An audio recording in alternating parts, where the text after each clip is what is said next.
એક હસતું ખેલતું પરિવાર, એ પરિવારમાં એક બાળકનો જન્મ થયો, છોકરાનો. તો દીકરાનો જન્મ થયો. ધીમે ધીમે કરીને દિવસો વીતતા ગયા. એ દીકરો મોટો થયો એટલે સમાજ અને કુટુંબે કીધું કે એના લગ્ન કરવા જોઈએ. હવે છોકરો મોટો થઈ ગયો છે એટલે ધીમે ધીમે કરીને એના લગ્નની તૈયારી કરી.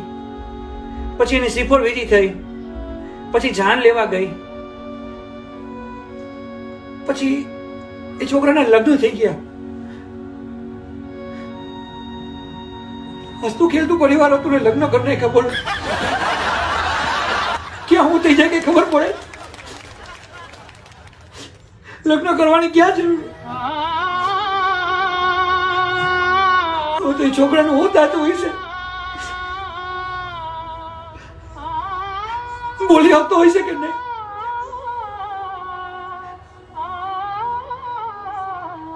મારાથી તો ઊભું નથી રહેવાતું.